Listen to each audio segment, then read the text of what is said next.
یہ جو باہر کی لائٹیں ہیں نا، یہ دنیا کے لیے ہے کہ ہاں شب عید ہے، اور زری کی پیشانی پہ جو پٹی بدی ہوئی ہے اس لیے کہ بی بی سوگوار ہے، حسین کا سفیر مار دیا گیا۔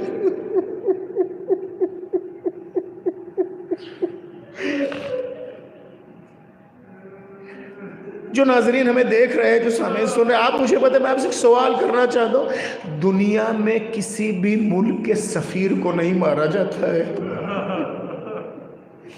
قانون یہ ہے، اگر وہ اس ملک کا باغی ہے، کچھ ہے، تو اس کو کسی بھی پروٹوکول کے حساب سے اس حکومت کو واپس کر دیا جاتا ہے، اس کا تبادلہ کر دیا جاتا ہے، جرم اگر سنگین ہوتا ہے تو کچھ دن قید کر کے اسے واپس کر دیتے ہیں۔ لیکن ہائے کیا ظلم ہو گیا ہے زہرا کے لال کے سفیر پر، خط پہ خط، خط پہ خط، خط پہ خط، 12,000 لوگوں نے خط لکھا، فصلیں آمادہ ہو گئی ہیں، فرزند رسول آ جائیے، ہم آپ کا انتظار کر رہے ہیں، ہم آپ کا انتظار کر رہے ہیں۔ حسین غریب نے قلم اٹھایا، بسم اللہ الرحمن الرحیم، من حسین ابن علی الی اہل الکوفہ، 2 لفظ ہیں، انی باعث او انی ارسل الیکم اخی وابن عمی والثقتی من اہل بیتی مسلم ابن عقیل، میں تمہاری جانب اس کو بھیج رہا ہوں جو میرا بھائی ہے، میرا نمائندہ ہے اور میرا بھروسے مند ہے۔ تاریخ نے لکھا کہ جب پہنچا ہے امام کا سفیر، کوفہ امڑ آیا ہے، لوگوں کو رستہ نہیں مل رہا تھا کہ ہاتھ پر ہاتھ کیسے رکھے۔ 2 منظر، یا تو ایک غدیر میں دیکھا تھا کہ اتنے سارے بیعت کرنے والے تھے، یا تو ایک بار اس کے نوشاہ غدیر کے بیٹے کے سفیر کو کوفے میں دیکھا کہ اتنے سارے بیعت کرنے والے، اور دونوں کے ساتھ دغا کی گئی۔ 18,000 لوگوں نے بیعت کیا۔ بیعت کرنے کے بعد جب اطمینان دلایا گیا کہ ہم آپ کے ساتھ، میں بہت آہستہ آہستہ 2-3 جملات پڑھوں گا، مولا کے سفیر نے خط اٹھایا، بسم اللہ الرحمن الرحیم، من مسلم ابن عقیل الی حسین ابن علی امام، مسلم ابن عقیل کی جانب سے اپنے امام حسین ابن علی کے نام، آقا کوفے کے حالات بہتر ہیں، بہت سارے لوگوں نے میرے ہاتھ پہ بیعت کر لی ہے، اب آپ کوفے کی طرف کوچ کریں۔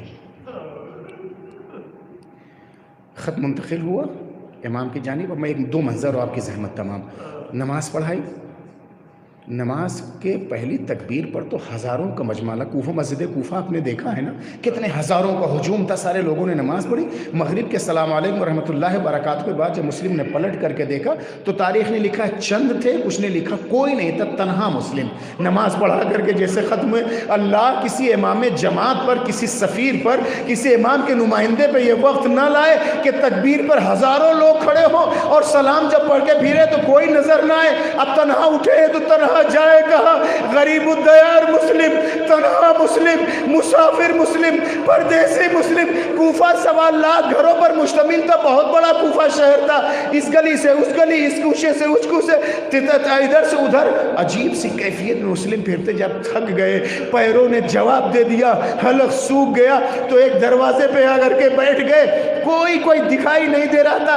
ایک ضعیفہ ہے جس کا جوان بیٹا گھر سے باہر چلا گیا تھا، وہ دیر تک واپس نہیں آیا تھا، اس نے جب دروازے کو کھولا تو دیکھا کہ اجنبی بیٹھا ہوا، کہا کون ہو تم؟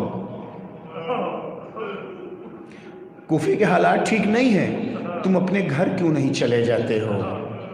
تو اس غریب الدیار پردیسی نے ایک جملہ کہا تھا کہ میں کہاں جاؤں جس کا کوئی گھر نہیں ہے، میں کس جگہ چلا جاؤں، ہائے میں پردیسی ہوں، میرا کوئی نہیں ہے۔ یہ کہے گے، یہ کہا، اور اس ضعیفہ نے اس دروازے، طوعا نے دروازے کو بند کر لیا۔ کچھ دیر کے بعد پھر اپنے بچے کے انتظار میں لیے، جیسے اس نے دروازہ کھولا پھر دیکھا کہ مسافر بیٹھا ہوا ہے، تو کہا میں نے تم سے کہا تھا اپنے گھر چلے جاؤ، تم جاتے کیوں نہیں؟ پھر ایک جملہ کا، انی لم اجوز لک، میں تمہارے لیے جائز نہیں سمجھتی کہ تم میرے دروازے پہ بیٹھے رہو۔ ہائے میں کہاں سے وہ لہجہ لاؤں؟ چوکھٹ پہ ہاتھ کو رکھا، یا علی کہہ کے کھڑے ہوئے، ہائے مسلم جائے تو کہاں جائے؟ یہ نام آشنا لگ رہا تھا، کون ہے آپ، کیا نام ہے، کہاں کے رہنے والے ہیں؟ بس ایک تھرائے ہوئے لہجے میں کہا میرا نام مسلم ابن عقیل ہے، میں مدینے کا رہنے والا ہوں۔ ارے تڑپ گئی، کہیں میرے امام کے سفیر مسلم تو نہیں ہیں آپ؟ ہاں تو میں تمہارے امام ہی کا سفیر ہوں۔ دروازے کو کھولا، ہاتھوں کو جوڑا، عذر خواہی کی، آپ اندر خانہ تشریف لائے۔ پوری رات آپ نے عبادت کی۔ کسی نہ کسی صورت سے تاریخ نے لکھا کہ اس کی بیٹی ہی کے ذریعے شدہ خبر جب یہ ابن زیاد کے دربار تک پہنچی ہے کہ مسلم کو پناہ دے رکھا ہے گڑھیا نے، تو جیسے گھوڑوں کے ٹاپوں کی آواز مسلم نے سنی، آپ کے حساس دلوں کے لیے جیسے گھوڑوں کی ٹاپوں کو مسلم نے سنا، زرہ کو پہنا، خود کو پہنا، تلوار کو جیسے حمال کیا، صحیفہ نے ہاتھوں کو جوڑ لیا، اے میرے آقا باہر نہ جائیے، دشمنوں کا درگاہ آپ کو قتل کر ڈالیں گے۔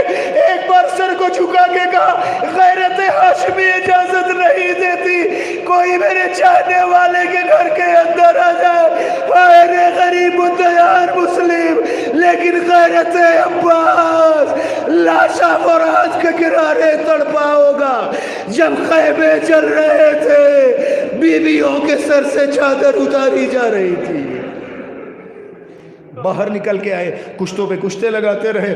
آخر میں جب وہ لشکر ختم ہوا، پھر جب منگایا گیا، ابن زیاد نے کہا کہ ابھی تو نے اتنے لوگوں کو منگایا تھا، پھر اتنے ہزار کا مطالبہ کیوں کیا؟ تو اس نے جملہ اشعث نے لکھا تھا، اشعث نے، جو محمد ابن اشعث نے لکھا کہ بنی ہاشم کا شیر ہمارے سامنے ہے، کوفہ کا کوئی بنی اور بقال نہیں ہے۔ آخر آئے، تلواریں چلتی رہے، نیزوں پر لچکتے رہے، آخر میں آپ جو زخمی ہو گئے تو آپ کو یہ کہا کہ اگر تم اپنے آپ کو تسلیم کرا دو، بس ختم کیا میں نے، اگر اپنے آپ کو تسلیم کرا دو تو ہم تمہاری جان بخش دیں گے۔ تلوار کو میان میں رکھا۔ مسلم نے ایک سوال کیا، پانی مل سکتا ہے؟ ایک کوزہ آب لا کر کے دیا۔ آپ کے دندان مبارک شہید ہو گئے تھے، ہونٹ زخمی ہو گیا تھا، جیسے ہی پہلا گھونٹ لگانا چاہا خون کوزے میں اتر آیا، پیالے کو آپ نے رکھ دیا۔ 2 یا 3 جب کوزے بدلے گئے، پانی مضاف ہو جاتا تھا، مسلم نے کہا مسلم تمہارے مقدر میں اب پانی نہیں ہے۔ میں ایک جملہ کہنا چاہتا ہوں، جیسی مملکت ویسا سفیر، جیسا مالک ویسا سفیر ہوتا ہے۔ مسلم تم ایک پیاسے کے سفیر ہو، ایک کربلا کے پیاسے کے سفیر ہو، تمہارا مولا دنیا سے پیاسا جائے گا، اگر امام نہ پیے تو سفیر کو بھی پیاسا جانا ہوگا۔ دربار میں لے کر کے آئے، سر جھکنے والا نہیں ہے، سر اٹھا ہوا ہے۔ سب نے سلام کیا، مسلم نے کوئی سلام نہیں کیا۔ جب لوگوں نے کہا تو نے سلام نہیں کہا، کہ کس کو کہا؟ امیر کو۔ اللہ غیرت میں ہاشمی، جملہ آپ سب نے سنا ہے نا، مال الامیر سے والحسین، مال الامیر سے والحسین، ارے میرے علاوہ، میرے حسین کے علاوہ میرا کوئی امیر نہیں ہے۔ مکالمہ ہونے کے بعد، ساری جب وصیتیں کرنے کے بعد، آخر یہ کہا کہ لے جا کر کے دارالامارہ پر لے جا کر کے مسلم کو شہید کر دو، مسلم کا سر تن سے جدا کر دو۔ بس آپ کو یاد ہوگا میں نے جملہ ابتدائی مصائب میں کہا تھا، تاریخ نے لکھا دارالامارہ جو ہیڈ کوارٹر کو کہا جاتا، جو مینار اوپر ہوتا ہے، مینار پہ جانے کے لیے زینے تھے، 1 زینہ 2 زینہ، ایک زینہ طے کرتے جاتے ہیں، اللہ اکبر اللہ اکبر کہتے جاتے ہیں، سبحان اللہ ہے والحمدللہ ہے ولا الہ الا اللہ اللہ اکبر، لیکن مسلم کی آنکھوں سے اشک رواں ہے۔ جلاد نے کہا مسلم بنی ہاشم کے شیر روتے نہیں ہیں، مسلم بنی ہاشم کے شور روتے نہیں ہیں، کیا تم موت سے ڈر گئے ہو؟ مسلم نے آنسوؤں کو پوچھ کے کہا میں موت سے نہیں ڈر رہا ہوں، رونا اس بات کا ہے، ارے میں نے اپنے آقا کو خط لکھ دیا تھا، مولا کوفے آ جائیے، ارے میرے امام کی بہنیں، مخدرات عصمت و طہارت میرے امام کے ساتھ ہے۔ لے کے گئے، سر کو تن سے جدا کیا، اور یہ کیفیت یہ لکھی ہے، بس ایک جملہ اور آپ کی زحمت تمام۔ امام کے سفیر کی شہادت ہو جانے کے بعد امام ابھی کربلا اور کوفے کے مسیر پر ہیں، اسی درمیان میں ہے کہ 2 سوار آتے دکھائی دیے۔ بس حساس صاحبان اولاد تمہارے لیے میں پڑھنا چاہتا ہوں، بس جب 2 سوار آتے دکھائی دیے اور جب وہ قریب ہو گئے تو امام کو سلام کیا، امام سے اشارے میں کچھ کہنا چاہے، امام نے کہا کہ جو کوفے کے کیا حالات ہیں؟ کہا مولا میں آپ سے تنہائی میں کہنا چاہتا ہوں، کہنا یہ سب ہمارے محرم اسرار ہیں، تم کہو کوفے کے کیا حالات ہیں؟ اب جو انہوں نے کہا کہ مولا جب ہم کوفے سے نکلے تھے تو مسلم کو شہید کر دیا گیا تھا، پیر میں رسی باندھ کے کوفے کی گلیوں میں مسلم کی لاش کو کھینچا جا رہا۔ انیس نے کہا رستے میں سنی جب خبر مسلم ہانی، رستے میں سنی جب خبر مسلم ہانی، منہ ڈھانپ کے رویا اسد اللہ کا جانی۔ رستے میں سنی جب خبر مسلم ہانی، منہ ڈھانپ کے رویا اسد اللہ کا جانی، صدمے سے مسافر کا لہو ہو گیا پانی۔ فرماتے تھے ہائے ہائے یہ برادر کی جوانی آج ان پہ جو گزری وہ ہمارے لیے کل ہے، مسلم کی شہادت ہمیں پیغام اجل ہے۔ بس ختم کیا۔ جیسے نے سنا ایک بار کہا کہ مسلم کی بچی کہاں ہے، ختم کر دیا میں نے مسائب۔ مسلم کی بچی کہاں ہے؟ مسلم کی بچی کو بلایا، امام نے زانوں پہ بیٹھایا، سر پہ ہاتھ پھیرا، سر پہ ہاتھ پھیرا۔ بنی ہاشم کے گھرانے کی تھی نا، مسلم کی بچی تھی نا۔ ایک بار چچا کے چہرے کی جانب دیکھا، اے چچا میرے بابا کی خیر تو ہے، میرے بابا کی خیر تو ہے۔ ارے ایسا لگتا ہے میں یتیم ہو گئی ہوں، یہ برتاؤ یتیموں کے ساتھ کیا جاتا ہے۔ یہی منظر سکینہ کے سامنے عصر عاشور آیا تھا۔ باپ کا سر جدا ہونے کے بعد یہی سوچا تھا نا ابھی کوئی آئے گا، گود میں بیٹھائے گا، سر پہ ہاتھ پھیرے گا، پرسا دے گا۔ شبر کا تماچا بڑھا، ہاتھ بڑے تھے، سکینہ کا چہرہ چھوٹا تھا، تیورا کے گر گئی۔ اے چچا میرے کان کی لوے زخمی